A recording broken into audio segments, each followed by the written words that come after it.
مجھے یہ سارا کچھ انگریزی کے لفظوں سے سمجھ میں آیا۔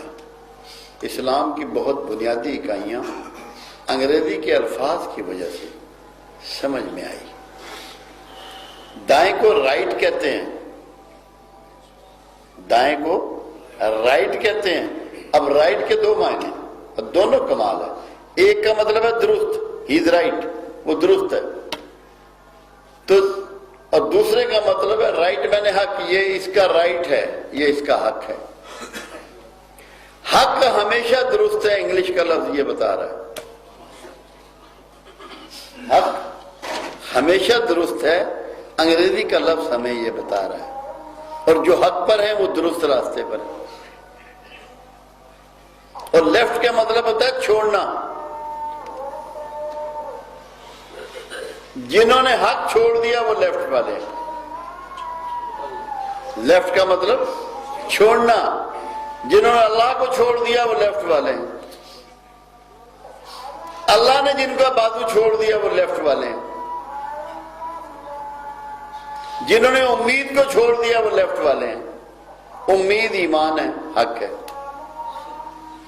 یہی فیصلہ ہو گیا، اور وہاں بھی فیصلہ ہو گیا کہ جو کامیاب ہوں گے ان کا نتائج دائیں ہاتھ میں دیے جائیں گے، دائیں بازو والے، اور جو ناکام ہوں گے ان کے نتائج بائیں ہاتھ میں دیے جائیں گے۔ وہ ہاتھوں کو پیچھے چھپا لیں گے، ظاہر نہیں کریں گے کہ مجھے نتیجہ جو ہے وہ کون سے ہاتھ میں ملا ہے۔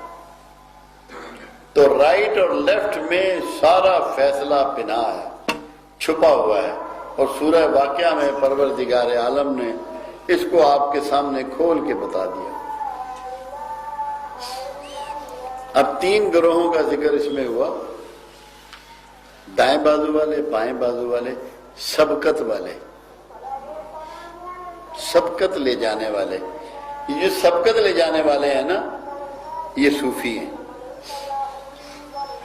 یہ اولیاء اللہ کا گروہ ہے، کیونکہ ایک بات اس میں ایسی ہے جو اس کو کنفرم کر رہی ہے۔ یہ میرا موضوع نہیں ہے، مگر وہ کیونکہ بات سامنے آ گئی ہے تو اس لیے آپ کے پیش نظر کرنا ضروری ہے۔ اس میں یہ کہا گیا ہے کہ سبقت لے جانے والے پہلوں میں زیادہ ہوں گے، پچھلوں میں کم ہوں گے۔ پہلوں میں زیادہ ہوں گے اور پچھلوں میں کم ہوں گے، اور وقت آج گواہ ہے، تاریخ گواہ ہے، جتنے سبقت لے جانے والے رسول اللہ کے زمانے میں تھے آج تو یقیناً نہیں۔ جتنا آپ پیچھے جائیں اولیاء اللہ میں عظیم نام آپ کو ملتے ہیں، بڑی بڑی باکمال شخصیات آپ کے سامنے آتی ہیں، تو قرآن اس پر ناطق ہو گیا، گواہ ہو گیا کہ سبقت لے جانے والے پہلوں میں زیادہ ہوں گے اور جو پیچھے آنے والے ہیں ان میں کم ہوں گے۔ تو اگر آج کے زمانے میں سبقت لے جانے والا کسی کو نصیب ہو جائے تو اسے پکا پکڑ لے اور ہرگز نہ چھوڑے۔ کیوں؟ جو جہاں کا جانے والا ہوگا، جو جہاں کا رہنے والا ہوگا، اپنے پیار کرنے والوں کو ساتھ لے جائے گا۔ اور یہ رسول اللہ صلی اللہ علیہ وسلم کا فرمان مبارک ہے۔ آپ خطبہ ادا فرما رہے تھے، ایک شخص اٹھا اور اس نے پوچھا، یا رسول اللہ صلی اللہ علیہ وسلم قیامت کب آئے گی؟ آپ نے فرمایا قیامت کو کس برتے پر پوچھتا ہے؟ کیا نمازیں بہت پڑھی ہیں؟ کیا روزے بہت رکھے ہیں؟ کیا صدقہ و خیرات بہت کیا ہے؟ یہ تین ہی کیٹیگری کے بڑی نیکیاں ہوتی ہیں جن کا تذکرہ رسول اللہ صلی اللہ علیہ وسلم نے فرما دیا کہ یا رسول اللہ صلی اللہ علیہ وسلم اس میں تو کچھ بھی میرے پاس نہیں ہے۔ پھر کیا بات ہے؟ مجھے آپ سے محبت بہت ہے۔ آپ نے فرمایا جس کو جس سے محبت ہوگی اس کا حشر اس کے ساتھ ہوگا۔ تو اگر آپ جو سبقت لے جانے والے ہیں ان سے محبت رکھیں گے تو آپ بھی تیرتے ہوئے ان کے ساتھ وہیں چلے جائیں گے جہاں وہ ہوں گے۔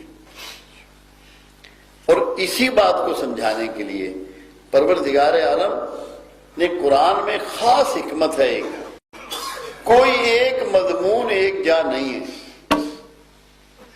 اللہ یہ چاہتا ہے جیسے اس نے وہ نعمتیں جو آپ کے لیے پیدا کی مگر انہیں سمندر اور پہاڑوں اور زمینوں کی تہوں میں چھپا دیا، مالک چاہتا ہے کہ آپ کوشش کریں، جستجو کریں، تحقیق کریں، غور و فکر کریں، جد و جہد کریں اور اس کو ڈگ آؤٹ کریں، اس کو کھود کے نکالیں۔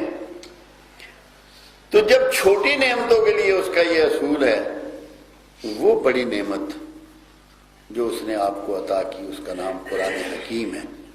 قرآن حکیم کا بھی اسلوب یہ ہے کہ جب آپ جستجو کریں گے، غوطہ زن ہوں گے، محنت کریں گے، جد و جہد کریں گے، غور و فکر کریں گے، روئیں گے، گر گڑائیں گے، تو قرآن کے خزانے بھی پھر آپ کو ملتے ہیں، ایک جگہ جمع نہیں ہوتے۔